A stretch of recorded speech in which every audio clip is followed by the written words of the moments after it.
Et pour les 30 secondes qui nous restent. Allez. Messieurs, tout de suite. Enseignement du Midrash Bereshit Rabbah.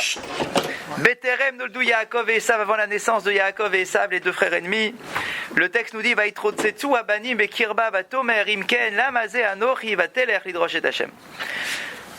Rivka souffrait particulièrement, les enfants s'entrechoquaient à l'intérieur de son sein. Et elle commence à souffrir donc de la grossesse en disant Lamazé anochi. À quoi bon vivre? À quoi bon vivre si c'est vivre une grossesse aussi difficile que celle-là? Vatomer imken lamazé anochi. Comment est-ce qu'on en arrive à dire Vatomer imken lamazé anochi? Comment est-ce que je peux en être? D'accord? Pourquoi je suis moi? Amar Rabbi Yitzhak. Rabbi Yitzhak dit Alacha. Alcha Rivka, pardon. Imenu Veshala Nashim. On dit que lorsque Rivka sentait les difficultés de la grossesse, elle a été voir toutes les femmes qu'elle connaissait, toutes les voisines, etc., les amis. Parce que je vous rappelle qu'elle est restée 20 ans avant de tomber enceinte. D'accord? Donc elle ne savait pas un peu ce que ça représentait. Donc elle a été voir toutes ses copines. Elle dit dites-moi, vous aussi, vous avez souffert autant, c'est normal quoi de souffrir autant pour une grossesse? Racontez-moi comment s'est passé vos grossesses à vous. Elle en arrive à dire si j'avais su à l'avance que la grossesse allait provoquer autant de difficultés, j'aurais demandé à Kosh Baruch Hu de ne pas tomber enceinte. Oh là là. D'accord, je regrette même d'être tombée enceinte. Compliqué. C'est dur, hein? Korabaya Sivla, Achelachar Shenot Akarut Korabot, Haïta Mesugelet Lomar Ki Haïta Maadifa Loleitaber. Donc c'était tellement douloureux qu'après tant d'années de stérilité, elle aurait quand même préféré ne pas tomber enceinte. Vous vous rendez compte tellement elle souffrait de cette grossesse. Donc c'était pas juste une petite grossesse difficile, d'accord? C'était plus que cela. L'achar Shalcha Levet Midrasho Shel Shem, Kedel Adaat Maïe Besofa, et donc on connaît tous la fin. Quand tous ses copines lui ont donné les réponses, elle s'est dit il y a un truc spécial avec moi, c'est pas normal. Elle a été au Beth Midrash de Shem, elle a posé la question pourquoi est-ce qu'il y a tant de souffrance, et on lui répond par prophétie. Il y a deux peuples. En lui disant hey, tu portes en toi deux royaumes différents, deux royautés. Il y a la royauté de Esav et la royauté de Israël, de Yaakov. Il y a la chrétienté et il y a le judaïsme. D'accord? Tu portes les deux, tu te rends compte? Ils sont les deux en ton sein. Et on te prévient tout de suite, c'est une prophétie. Les deux ne seront jamais au même niveau. Jamais, c'est impossible.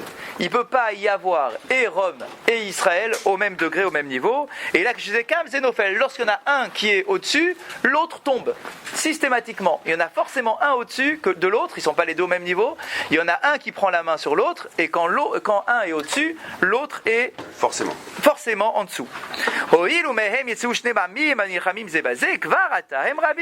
Et donc, puisque ces deux nations-là seront en conflit tout au long de leur histoire, alors déjà, quand ils sont pendant la grossesse, ils sont déjà en train de se disputer spirituellement, d'accord, sur la façon de diriger le monde. Bon, tout ça on connaît, c'est le Midrash qui nous le raconte. Il y a une question qui est posée par nos Chachamim. Imalea la ledet shne yeladim sheparedu ze me'al ze ulo olam lo ishtalvu drachem lederech achat mibenekach afilu bebeten imam enhem nochim ze laze madua em noldu kitomim. La question qui est posée, c'est si finalement ce sont deux nations différentes, Deux jumeaux. et que l'un va prendre le dessus sur l'autre, et qu'ils peuvent jamais être sur le même degré, jamais. Alors pourquoi ils viennent dans la même naissance? Pourquoi ils sont jumeaux? Pourquoi Dieu a fait en sorte qu'ils soient jumeaux? Ok, et il peut y avoir deux différents, mais les deux grossesses différentes, pourquoi tu vas absolument les mettre dans la même grossesse? Quand il y a eu Ishmaël et Yitzhak, d'accord, c'est non seulement des grossesses différentes, et en plus c'est des mères différentes. Il y a des enseignements, on dit que Rivka, elle s'est dit, ok, je veux bien porter un rachat en moi, d'accord, s'il le faut, il le faut, ou bien il faut qu'un rachat arrive sur cette terre, etc. Mais pourquoi moi? Pourquoi en même temps et pourquoi moi? D'accord, Ishmaël, il est pas né du ventre de Sarah. D'accord, il y a une autre femme qui a porté Ishmaël. D'accord, et c'est pas au même moment. Pourquoi moi je dois porter les deux, moi? D'accord, pourquoi le rachat il doit venir en moi? Et pourquoi en même temps que le tzaddik? C'est quoi l'enseignement? Pourquoi c'est des jumeaux? Hachem il peut tout gérer, qu'il les fasse en deux grossesses différentes. La chance en même temps. De quoi? Leur donner la même chance. Ah, et regardez, vous êtes exactement sur Sadiq et Walter. le... Il y a Rabbi Walter. C'est le cours du Rav, il y a 2 mois. Il y a 2 mois. Il y a 2 mois. Tu dis c'est un copyright? Il y a eu des songes. Il a eu des rêves, il a eu des songes. Dans le même sens, ouais, vous avez raison. C'est comme Yosef. Alors regardez. Le Ritba, c'est un des grands commentateurs, notamment de l'Agmara. Il dit la chose suivante. Meshif Teshua Me'alefet. Il donne une réponse qui est édifiante. Et voilà ce qu'il nous dit. La raison pour laquelle Esav vient avec la même grossesse que Yaakov et qui sont jumeaux, pour que le monde entier comprenne, particulièrement nous. Pour que l'on comprenne que le comportement de Yaakov, c'est un comportement qu'il a pu acquérir de lui-même.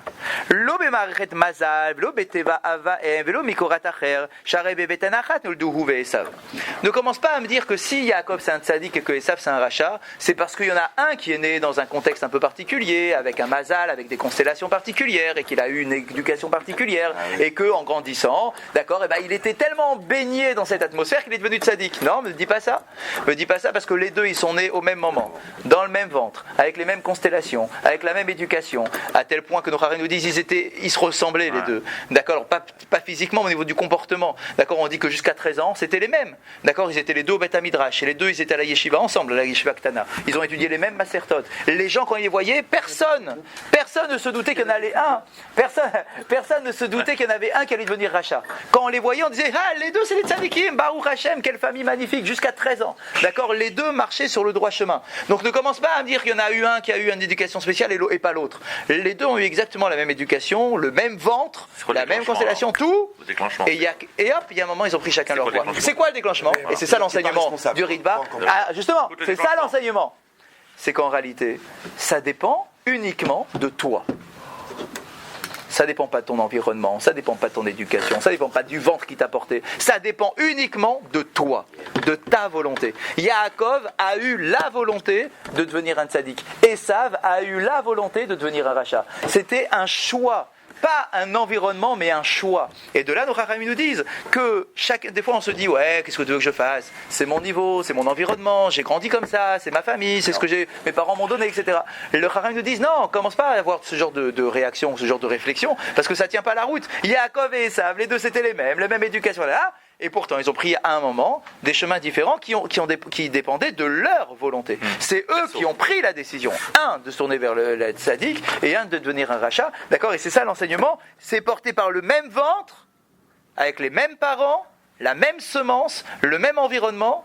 Et hop, et malgré tout, ces deux enfants complètement différents. D'accord? Donc, dit ici le Ritva, c'est la preuve que c'est Yaakov qui a fait ce choix-là, et que Esav, lui, a fait un autre choix, mais qu'en réalité, ce sont des choix, et non pas des choses qui ont été fixées à l'avance. Rapidement, la halakha du jour.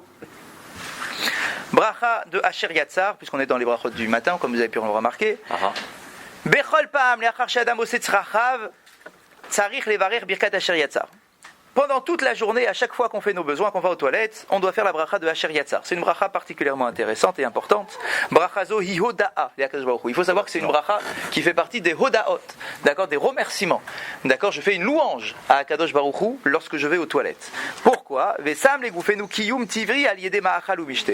On remercie premièrement Akadosh Baruch Hu de nous donner ce fonctionnement-là, que notre corps vive et qui continue à se développer grâce à la nourriture, à ce qu'on mange, qu'on boit.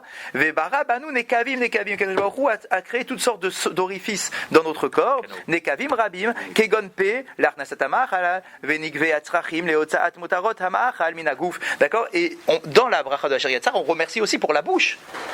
D'accord? C'est pas uniquement les orifices d'expulsion. D'accord? Mais même sur les ouvertures que Dieu nous a créées pour se nourrir. D'accord? Ça fait aussi partie de nekavim, chalulim. D'accord? On remercie aussi Akadosh Baruch Hu d'avoir donné notre fonctionnement, de pouvoir manger. D'accord? Et de nous donner des choses agréables, avec des goûts, des textures, des couleurs. D'accord? On remercie également tout ça. Donc, pour ce qui rentre et aussi pour tout ce qui sort. Et varim rabim shem chalulim kegon lev keres, on remercie aussi pour tous les autres corps, les autres membres qui sont creux, d'accord, le cœur, les intestins, etc. Tout ce qui permet d'avoir la digestion, le fonctionnement de notre vie, tout ça c'est la bracha de Asher Yatzar. Et les Chachamim nous disent de faire attention, c'est une bracha qui est importante, qu'on ne doit pas faire à la va-vite, d'accord. Il faut qu'on prenne les quelques secondes ou quelques minutes nécessaires pour le faire. On sort des toilettes, donc on a fait Netilat, on l'a déjà expliqué, on s'arrête. C'est pas on fait nos occupations, on s'arrête, on prend le temps nécessaire, d'accord, de faire Asher Yatzar, de bien articuler, de bien prononcer, de se couvrir la tête. On a 2 heures. D'accord. Ouais, mais ça, il faut pas jouer sur ça. Non. Oui, mais vous avez raison. Mais la halakha, elle dit quoi? Elle dit que puisque c'est une oda'a, vous avez raison. Mais puisque c'est une oda'a, c'est pas autant que ça. C'est pas autant. D'accord, mais puisque c'est oda'a, puisque c'est une oda'a, puisque c'est un remerciement, le remerciement, tu le fais pas à 3 heures après. Le remerciement, tu dois le faire quand t'as eu le geste. D'accord, donc c'est pour ça. On fait d'accord. 1, 2, 3, 4. C'est ça, on peut. Service à ceux qui- D'accord, mais la bracha, elle doit se faire absolument à l'extérieur. D'accord. la salle de bain. Bien sûr. On ne fait pas la bracha dans la salle de Parce que c'est un bain. endroit. D'accord, donc on sort de la salle de bain, on fait la bracha, d'accord. Et juste ce qu'il nous dit ici, c'est de prendre le temps de la faire correctement, de ne pas la faire en prononçant Ouais, la tu moitié fais du autre truc, chose parce que en le texte est quand même assez long. Ouais. On le connaît tous par cœur, d'accord. Mais c'est pas un truc qui dure 2 secondes, hein. D'accord. Il y a quand même quelques lignes, d'accord. Donc de prendre le temps de bien articuler, de bien prononcer, de se couvrir la tête s'il le faut, d'accord, pour faire la bracha de Shir Yatzar et d'avoir une véritable oda'a, un véritable remerciement à Kadosh Baruch Hu, d'accord, une louange pour le fonctionnement de notre corps.